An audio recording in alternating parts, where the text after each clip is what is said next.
Praise the Lord, hallelujah. धन्यवाद प्रभु यीशु परमेश्वर पिता का। परमेश्वर के लोगों में आपको एक बात बताती हूँ।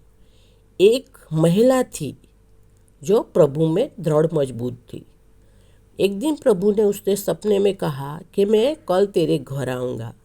दूसरे दिन महिला ने खूब सारा खाना बनाया और प्रभु का इंतज़ार करने लगी। उसी देर में एक गरीब आया, भूखा आया, प्यासा आया, ये सभी इंसान आए, लेकिन उस महिला ने सबको नकार दिया और कहा आज जाओ, आज कुछ नहीं, आज मेरे प्रभु परमेश्वर प्रभु यीशु आने वाले हैं। पूरा दिन गया, फिर प्रभु यीशु नहीं आए। रात को वो सो गई, फिर सपना आया। वो महिला ने प्रभु को कहा, प्रभु आज आप मेरे घर नहीं आए, मैंने खाना खूब बनाया था। प्रभु यीशु ने कहा, मैं तो आया था लेकिन तूने पहचाना नहीं। तो परमेश्वर के लोगों, जो भूखा है, जो प्यासा है, जो नंगा है, जो विधवा है, जो अनाथ है, जो बीमार है, वो सभी में प्रभु रहते हैं। और प्रभु का वचन ये भी कहता है कि जब हमारा न्याय होगा तो प्रभु हमको कहेंगे कि मैं भूखा था तो मुझे भोजन नहीं दिया, मैं प्यासा था तो मुझे पानी नहीं दिया, मैं नंगा था तो मुझे कपड़े नहीं दिए। तो हम पूछेंगे कि प्रभु ये कैसे? तो वो तभी उस वक्त कहेंगे कि जो गरीब इंसान आया, भूखा इंसान आपके घर आया, उनको आपने कुछ नहीं दिया, यानी मुझे भी आपने कुछ नहीं दिया। परमेश्वर के लोगों, बाइबल हमको बताती है कि आप अपना दशमांश, आपका दशमांश अपने घर में जो भी आता है, अपने घर में जो भी सैलरी आती है, पैसे आते हैं, अनाज धन आता है, कपड़े आते हैं, जो भी चीज़ आती है उसका दशमांश हमको कलीसिया में देना चाहिए, गरीब को देना चाहिए, ज़रूरियातमंद को उसमें से पहला देना चाहिए। तो परमेश्वर के लोगों, ऐसा करके देखो, बाइबल में लिखा है कि दशमांश तुम कलीसिया में लाओगे, फिर देखो मैं आकाश की सारी खिड़कियां खोल के आपके पर स्वर्गीय आशीष बरसाऊंगा और आपके घर धन धन से भरपूर होगा, जहाँ रखने की भी जगह नहीं होगी। तो परमेश्वर के लोगों, हमेशा अपना दशमांश खुशी से कलीसिया में दो। गरीब को जो बन पड़ता है वो पहले दो। भूखे को अगर देखते हो तो उनको इग्नोर मत करो, उनको भूखे को भोजन दो, प्यासे को पानी दो, और अपने घर में जो भी चीज़ आती है उसका पहला भाग सबको दो। फिर देखो आपके घर में ना किसी चीज़ की कमी होगी और ना किसी चीज़ की घटी होगी। आशीर्वाद ही बना रहेगा प्रभु परमेश्वर पिता यहोवा देव बाप का, प्रभु यीशु का। और सबसे अच्छी बात कि आपके घर में बीमारी कभी नहीं आएगी। जब आप ये सब काम करोगे, दशमांश दोगे, गरीबों को मदद करोगे और भूखे प्यासे सभी को मदद करोगे, तो आपके घर में बीमारी कभी कभी कभी नहीं आएगी। परमेश्वर के लोगों, सोचो, जब हमारे घर में बीमारी आती है, हम परेशान होते हैं, हमारे परिवार वाले परेशान होते हैं और ऊपर से पैसा जाता है, वो बात अलग।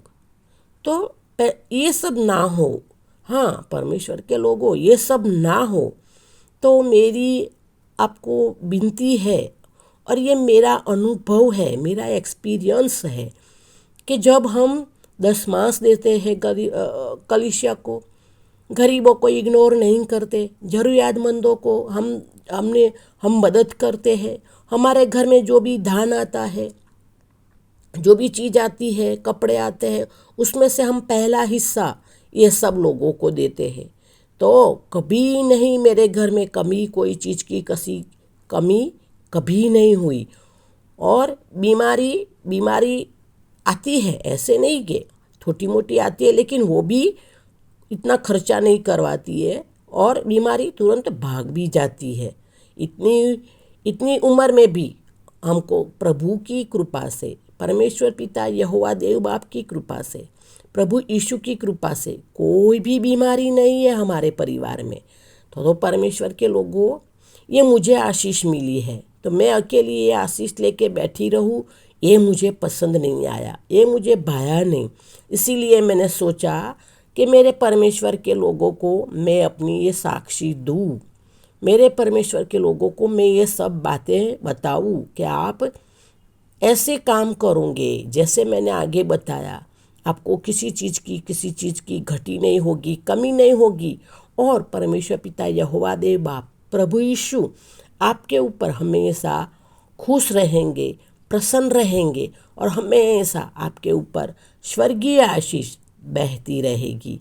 परमेश्वर के लोगों, ये मेरी इच्छा है और परमेश्वर पिता प्रभु यीशु की इच्छा है कि ये सब महिमा की बातें, प्रभु यीशु की बातें सब भारत देश और जगत के सभी मनुष्य के पास ये बात पहुँचे, प्रभु के वचन पहुँचे। प्रभु यीशु और परमेश्वर पिता यहोवा देव बाप वो जीवित परमेश्वर है।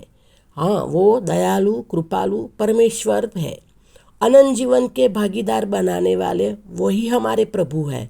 तो ये सब बातें उन सभी मनुष्य के पास पहुँचे और किसी मनुष्य का नाश ना हो, कोई मनुष्य नरक में ना जाए और सभी मनुष्य अनंत जीवन पाए। तो मेरे साथ प्रभु परमेश्वर, प्रभु यीशु यहोवा देव बाप, प्रभु यीशु की इच्छा है। अगर आपकी भी इच्छा है तो ये वीडियो शेयर ज़रूर करना।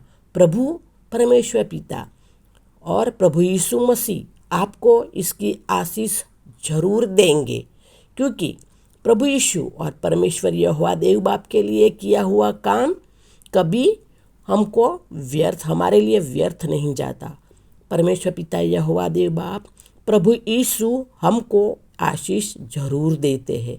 तो परमेश्वर के लोगों, आपको परमेश्वर पिता और प्रभु यीशु स्वर्गीय आशीष अभी से लेकर हमेशा, जैसे याकूब को दिया वैसे स्वर्गीय आशीष आपको भी हमेशा मिलती रहे।